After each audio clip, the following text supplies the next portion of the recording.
ভাগৱত পাঠ চলি আছে বলকচোন চাউণ্ড কোন আহিছে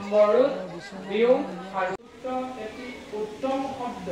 যাৰ নাম হ'ল শৰণ তালব্য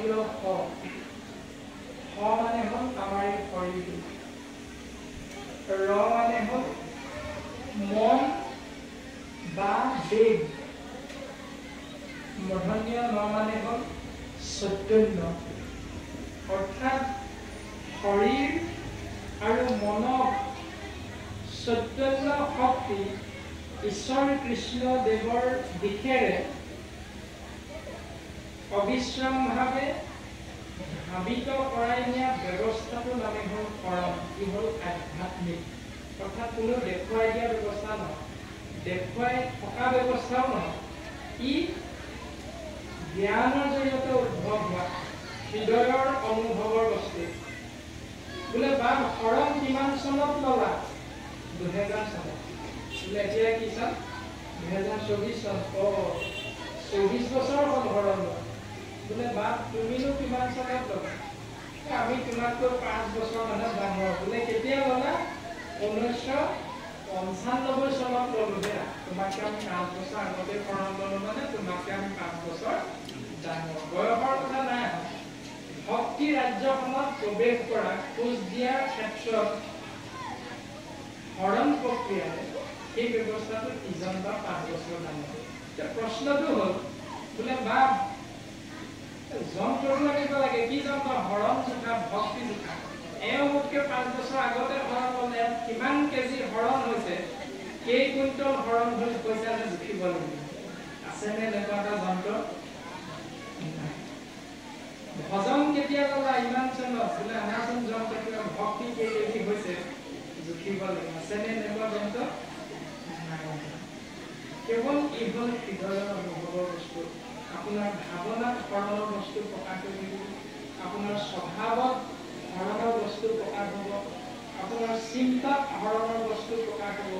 আপোনাৰ বাক্যত শৰণৰ ব্যৱস্থা প্ৰকাশ হ'ব সিদ্ধান্ত বিচাৰত ভাগৱতে প্ৰথম স্কন্ধৰ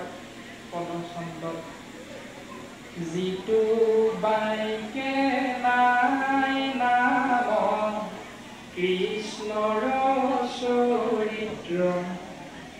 উচিষ্ট গৰ্তটো কৰি সি অপবিত্ৰ ৰাতিপুৱা শুই উঠাৰ লগে লগে ৰাতি বিচনাত পৰা সময়খিনিলৈকে মুখ নামৰ ইন্দ্ৰিয়টোৰ জৰিয়তে যিমানখিনি শব্দ ওলালে এই শব্দখিনি সিদ্ধান্ত দিছে যিটো বাক্যে নাই নাম কৃষ্ণৰ চৰিত্ৰ যি বাক্য উচ্চাৰণ কৰোঁতে কৃষ্ণ নাম নাই সেই বাক্যবিলাক হ'ল উচিষ্ট গৰ্তটো কৰি ই অপবিত্ৰ অপবিত্ৰ মানে লেতেৰা উচিষ্ট মানে এৰেহা গৰ্ত মানে গাত যাক আমি সহজতে কওঁ চোৱা কওঁনে চোৱাটো সেই চোৱাখিনি পাত্ৰভাগীৰ সৈতে য'ত আমি দলি মাৰি পেলাই দিম সেই গাতটোৰ নাম কি চোৱা পাতনি কৃষ্ণৰ নাম যোগ হৈ নথকা বাক্যবিলাক ভাগৱতে সিদ্ধান্ত দিছে চোৱা পাতনিতকৈও লেতেৰা বুলি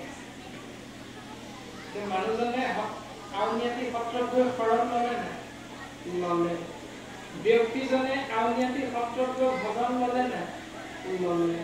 ব্যক্তিজনে সমাজ বিশেষে শ্ৰীমন্ত শংকৰদেৱ সংঘ নামৰ অনুষ্ঠানটি সোমাই শৰণ আচাৰ্যৰ ওচৰত শৰণ ল'লে নাই ল'লে বাক্যৰ উচ্চাৰণটো কেনেকুৱা আমুকে মোক গোটেই সীমালিটো ঠেলি ঠেলি একেবাৰে মোৰ মাটি বিঘাত ঠেক কৰি পেলালে তাক মই চাই ল'ম শৰণটো তাত প্ৰকাশ পালে নাই তেওঁ শৰণীয়া হয় নহয় যি বাক্য উচ্চাৰণ কৰিবলৈ প্ৰভু কৃষ্ণ এই সংসাৰলৈ আহিছো মাত্ৰ দুদিনৰ আলহী ঐশ্বৰ্য ধন বিভূতি এইবিলাক অপৰাধ সিনাখন প্ৰশ্ন নাই জানি তানে কপিল কাৰণে আনৰ গতি নাহিকে মৰণে অপৰাধ